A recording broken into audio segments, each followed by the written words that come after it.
கிறிஸ்துவில் பிரியமானவர்களே, ஆண்டவராகிய இயேசு கிறிஸ்துவின் நாமத்திலே உங்கள் யாவரையும் வாழ்த்தி ஆசீர்வதிக்கிறேன். இந்த நாளுக்கென்று தேவன் நமக்கு அருளி இருக்கும் ஜீவ வார்த்தை சங்கீதம் 138 8வது வசனம். கர்த்தர் எனக்காக யாவையும் செய்து முடிப்பார். கர்த்தாவே, உமது கிருபை என்றும் உள்ளது. உமது கரத்தின் கிரியைகளை நெகிழ விடாதிருப்பீராக. என கேட்கிற தேவனுடைய பிள்ளைகளே, துன்பத்தின் நடுவில் நடந்த தாவீது தேவனை நோக்கி முறையிட்டு மகத்தான மறு உத்தரவை பெற்றுக்கொண்ட போது ஏறெடுத்த துதிப்பாடல் தான் இந்த சங்கீதம்.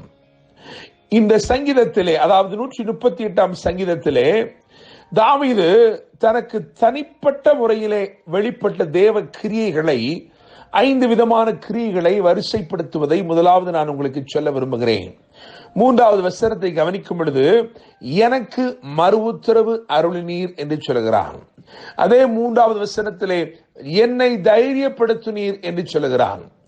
7வது வசனத்தை கவனிக்கும் பொழுது என்னை உயிர்ப்பிப்பீர் என்று சொல்கிறான். திரும்பமாக என்னை ரட்சிப்பீர் என்று சொல்கிறான். 8வது வசனத்தை கவனிக்கும் பொழுது எனக்காக யாவையும் செய்து முடிப்பீர் என்று சொல்கிறான். என்னை கேட்கிற தேவனுடைய பிள்ளைகளே, நான் நம்புகிறேன், விசுவாசிக்கிறேன், இந்த நாள் தேவன் உங்களுடைய வாழ்க்கையிலே தனிப்பட்ட முறையிலே கிரியை செய்கிற ஒரு நாளா இருக்க போகிறது. உங்களுக்கு மறு உத்தரவை அருளப் போகிறார். உங்களை தைரியப்படுத்த போகிறார். உங்களை உயிர்ப்பித்து ரட்சிக்க போகிறார். உங்களுக்காக அவர் எல்லாவற்றையும் செய்து முடிக்க போகிறார். தேவன் உங்களுக்கு வாக்கு பண்ணினதை நிறைவேற்றும் காலத்திற்குள்ளே நீங்கள் வந்திருக்கிறபடினாலே அவர் உங்களுக்காக எல்லாவற்றையும் அவரே செய்து அவர் முடிக்கிறதை நான் உங்களுக்கு இந்த நாளில் அறிவிக்க விரும்புகிறேன். மாத்திரமல்ல, இந்த சங்கீதத்தை வாசிக்கும் பொழுது இந்த சங்கீதத்திலே தேவனை தாவீது துதிப்பதற்காக அவன் 3 காரியங்களை அவன் முக்கியப்படுத்துகிறான்.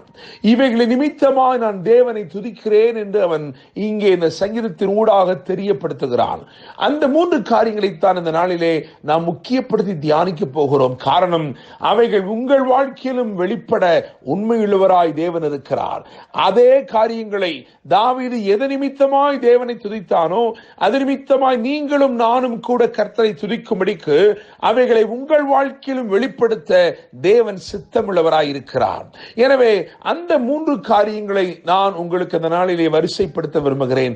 முதலாவதாக 2ஆம் வசனத்தில் அவன் சொல்கிறான், உமது பரிசுத்த ஆலயத்திற்கு நேராக நான் பணிந்து உமது கிருபை நிமித்தம் என்று சொல்கிறார். உமது கிருபை நிமித்தம். எனவே முதலாவது உமது கிருபை. அவன் கர்த்தரை துதிப்பதற்கு காரணம் சொல்கிறான், அவருடைய கிருபை. அவருடைய கிருபை நிமித்தமாகத்தான் நான் துதிக்கிறேன் என்று சொல்கிறான். என கேட்கும் தேவனுடைய பிள்ளைகளே, சங்கீதங்களின் புத்தகம் 89ஆம் அதிகாரம் 20ஆம் வசனத்தையும் சங்கீதங்களின் புத்தகம் 78ஆம் அதிகாரம் 71ஆம் வசனத்தையும் வாசிக்கும் பொழுது நாம் ஒரு காரியத்தை கண்டுகொள்ளுகிறோம். என்னவென்று சொன்னால், இந்த கிருபை அவன் விசேஷப்படுத்துகிறதுக்கு காரணம் என்னவென்றால், இதுதான் தாவீதை கண்டுபிடித்தது. கர்த்தர் தமது கிருபையினால் தாவீதை கண்டுபிடித்தார். தேவனுடைய பிள்ளைகளே, கிருபை ஒரு மனுஷனை மேன்மைப்படுத்தும்படிக்கு அல்லது ஒரு மனுஷனுடைய வாழ்க்கையிலே தேவ திட்டத்தை வெளிப்படுத்தும்படிக்கு அவனை கண்டுபிடிக்கிறது.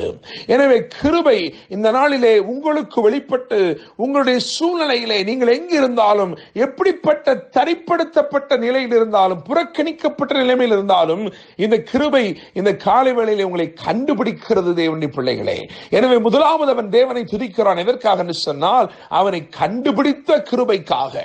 கர்த்தருடைய கிருபை அவனை கண்டுபிடித்தது.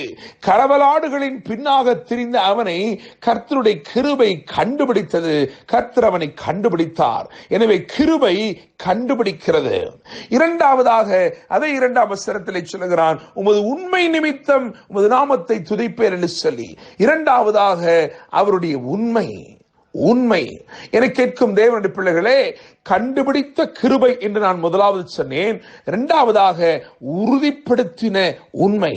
கர்த்தருடைய உண்மை, கர்த்தருடைய வார்த்தையே.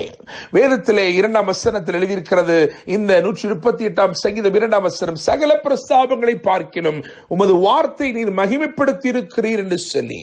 இந்த வார்த்தை தான் தாவீதை உறுதிப்படுத்தினது. தேவனுடைய பிள்ளைகளை, தாவீதை உறுதிப்படுத்தின கர்த்தருடைய உண்மை.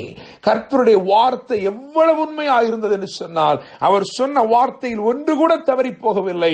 அவருடைய வார்த்தை அவனை உறுதிப்படுத்தி நிலைப்படுத்தினது. உங்கள் வாழ்க்கையிலும் கர்த்தருடைய உண்மை கிரியை செய்ய போகிறது. அந்த உண்மை அவருடைய வசனத்தை கொண்டு, அவருடைய வார்த்தை கொண்டு உங்களை உறுதிப்படுத்த போகிற தேவனுடைய பிள்ளைகளே. மூன்றாவதாக 5வது வசனத்தில் இப்படியாய் சொல்லப்பட்டிருக்கிறது, கர்த்தரின் மகிமை பெரிதாயிருப்பதினால் அவர்கள் கர்த்தரின் வழிகளை பாடுவார்கள். தேவனை துதிப்பதற்கு 3 காரியங்கள் சொல்லப்பட்டிருக்கிறது. ஒன்று கிருபை, இன்னுமொன்று உண்மை, 3வது மகிமை. இந்த மகிமைதான் தாவீதை எல்லாவற்றிலும் மேன்மைப்படுத்தினது, மேன்மைப்படுத்தி உயர்த்தினது. அவனை அந்த மகிமை உயர்த்தி கொண்டே இருந்தது, அவனை மேன்மைப்படுத்தி கொண்டே இருந்தது. என கேட்கிற தேவனுடைய பிள்ளைகளே, அவனுக்காக வெளிப்பட்ட தேவ மகிமை அவனை மென்மேலும் மேன்மை அடைந்து கொண்டே இருக்க செய்தது. இன்னைக்கு நான் நம்புகிறேன், விசுவாசிக்கிறேன், கண்டுபிடிக்கும் கிருபை உங்களை கண்டுபிடிக்க போகிறது. உறுதிப்படுத்தும் உண்மை உங்களை உறுதிப்படுத்தி நிலைப்படுத்த போகிறது. மேன்மைப்படுத்தும் மகிமை உங்கள் வாழ்க்கையை வித்தியாசமாய் மேன்மைப்படுத்தி விசேஷப்படுத்தி அலங்கரித்து ஆசீர்வாதமாய் உயர்த்த போகிறது. இந்த வார்த்தையை கவனியுங்கள். சொல்லப்பட்டிருக்கிற சங்கீதம் 138:8, கர்த்தர் எனக்காக யாவையும் செய்து முடிப்பார். கர்த்தாவே, உமது கிருபை என்றும் எழுது, உமது கரத்தின் கிரியைகளை நெகிழ்விடாது இருப்பீராக. இந்த வார்த்தைகள் மூலமாய் கர்த்தர் தாமே உங்களை ஆசீர்வதித்து உயர்த்துவாராக. என்று அன்புடன் pastor Daniel Moses. God bless you.